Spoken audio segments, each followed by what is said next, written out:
どうも皆様こんにちは、しとと申します。江戸背骨です。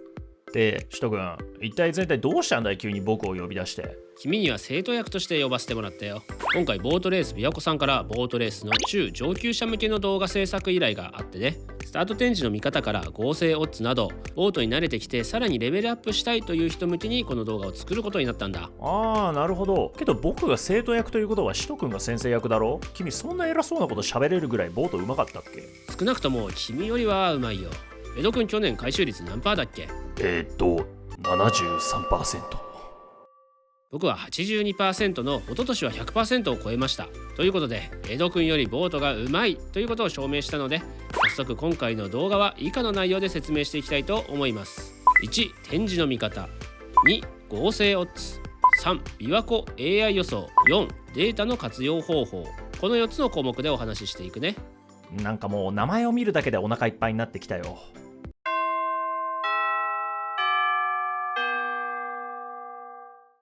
まずはじめにスタート展示の見方を説明するけど、江戸くんってスタート展示の見方は分かる？いや、わからん。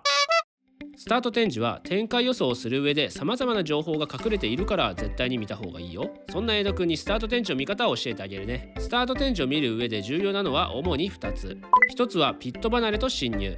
実はこのピット離れで出足の良し悪しを確認することができるんだ。見るときには縦に比べてどうかがポイントで、基本的には縦との比較で明らかに差がある動きだけ注目してみてね。特にピット離れで遅れている選手、遅れそうな選手は出足が来ていない可能性があるので要注意。その際にチルト角度を確認してチルトを跳ねていれば伸びしようの影響の可能性があるね。そしてコース取りだけど何もなければ枠なり3対3になるでしょう。もしも前付けがある場合は誰が前付けして誰が抵抗したかを覚えておくと本番進入が変わる可能性もあり、そこまで読んで予想すれば高配当が期待できる可能性がある。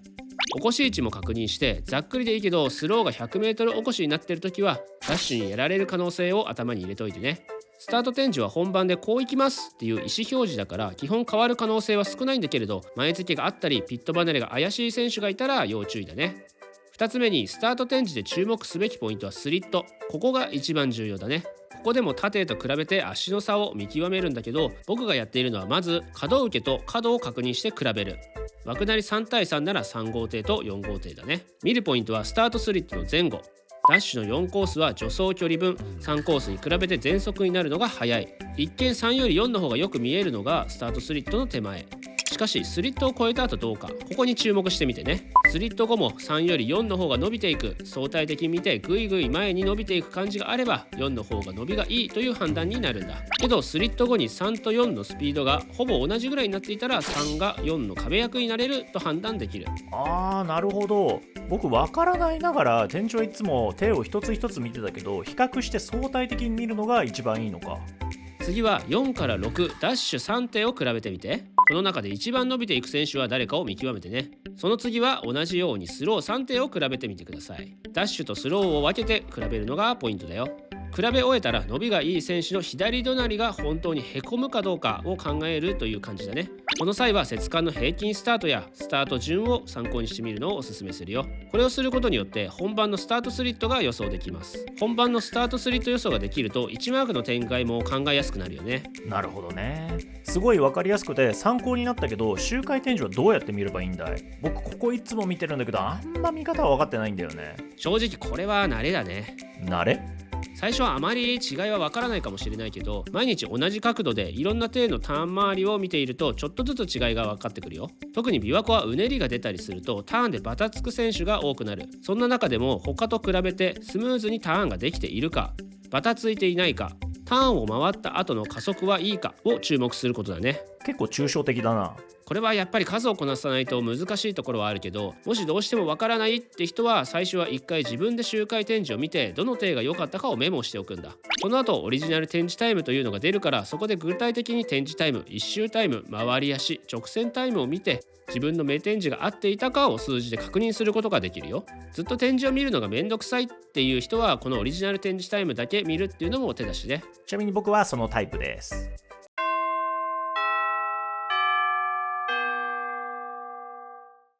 さてお次に説明するのは船検士にとって重要な知識、合成オッズです。合成オッズとは自分がかけた金額に対してどれだけのリターンを得られるのかというもの。例えば僕が満州の100倍当てたら合成オッズ100倍じゃないの？それはただの当てた目の倍率の話だね。例えば江戸くんが穴予想で24点全部100円で買ってたとするだろ。合計の購入金額は2400円になるわけだけど、仮に満州の100倍の船券が当たったとしたら、それは結果的に合成オッズは約4倍になるんだ。合成オッズとはいわば期待値、自分が買った複数の買い目のオッズの平均倍率のことを示すんだけど、これをちゃんと理解していないと船券を当てたとしてもマイナスになってしまうことがあるんだ。例えば江戸くんは普段穴を買っているけど、自分の的中率どれくらいかわかる？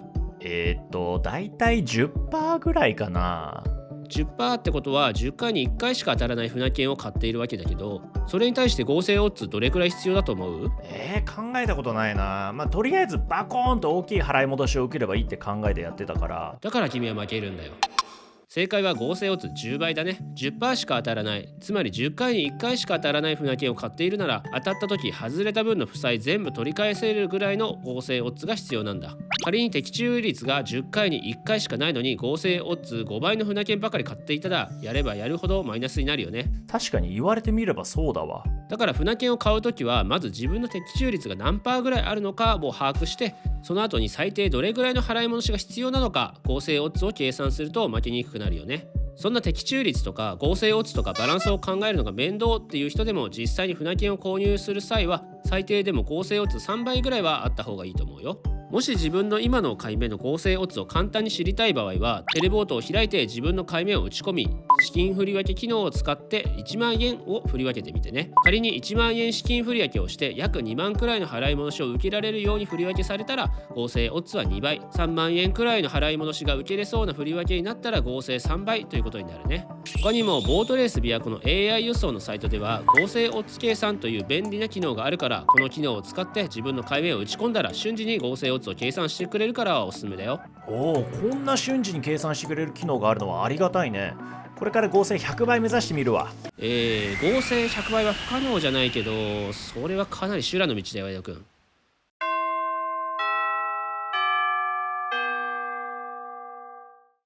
さてお次に紹介するのは琵琶湖の AI 予想だ。 AI 予想？またなんかしとくん小難しいもの出してきたね。これはボートレース琵琶湖が公式で出している独自 AI 予想なんだ。 AI おすすめの買い目だけではなく豊富なデータも見れるので、自分で予想したいっていう人も見て損はないよ。けど AI って基本的にありきたりな予想しか出さないから参考にしづらくない？この琵琶湖 AI 予想はもちろん本命といった人気どころの予想も出すけど、その他にも中穴、大穴予想もあって、いろんな趣味嗜好の人向けに作られてあるんだ。しかも出す買い目はたったの5点とかなりソリッドな予想を出してくれる。そして一番驚きなのはその的中率と回収率の高さだね。この琵琶湖 AI の予想的中率は 34%、 回収率は 93.6% もあるんだ。買い目が常に5点しかない上に的中率も 34% と、もうそこら辺の人間の予想よりはるかに上を行っているのは間違いないよ。確かに下手な人間の予想を見るよりかはだいぶ参考にはなりそうだね。それは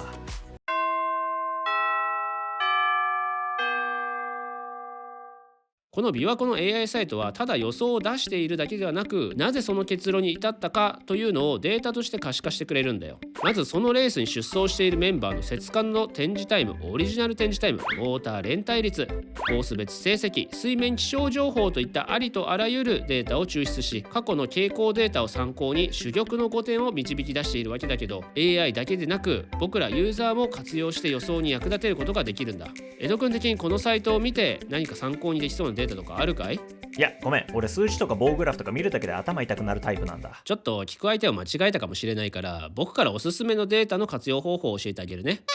ボート中級者や上級者の人で AI 予想に興味ないって人でも予想する上で個人的に使えそうだなと思ったのは展示タイムグラフと得点率推移グラフだね。展示タイムグラフに関して言えば一節間のタイムをグラフに表示しているんだけど、おすすめの見方としては全体的に上位にいるモーターのグラフと下位にいるモーターのグラフを比較することかな。例えば3月25日に行われた琵琶湖10レースの直線タイムのグラフを見ると、6号艇や3号艇のモーターは全体と比較して上位にいるるけれど、2号艇のモーターは明らかに下の方にいるだろう。確かに特に2号艇は全体的に直線タイムが出てない感じがするね。こんな感じで節間見ていなかったとしても、ある程度モーターの良し悪しがわかるんだ。1周タイムや回り足タイムは選手の技量によって差が出るから、参考程度に見て純粋にモーターパワーを比較したいなら展示タイムと直線タイムを見るのがおすすめかな。あとモーターパワーを比較するとき重要なのは連帯率を見ること。純粋にパーセンテージを比べて良し悪しを判断するのはもちろんだけど、グラフで見ることでさらに分かりやすくなるんだ。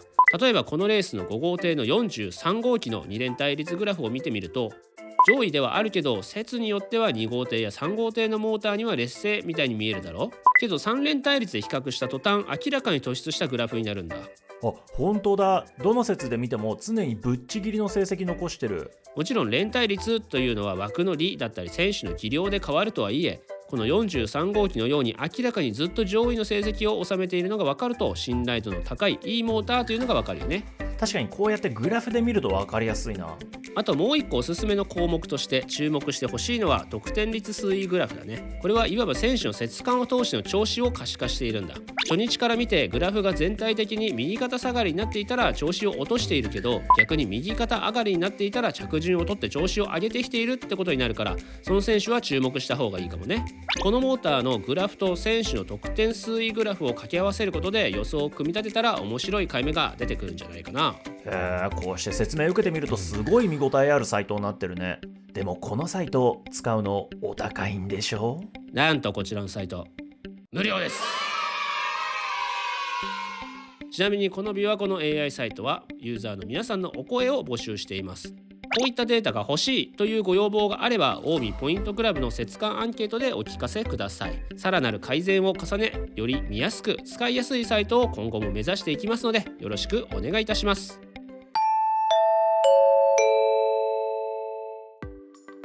ということで今回は中上級者向けにボートレースを楽しむ上で必要な知識やデータを紹介したけれど、江戸くんどうだった？なんか一つレベルアップした気分になったね。データの見方とか合成オッズは今後意識してやっていきたいな。ボートレースも日々進化してきているから、いろんな情報を見て自分なりに分析するとより一層楽しくレースを予想できると思うよ。また機会があればこういった動画を作るので、皆さんのご意見ご感想をお待ちしております。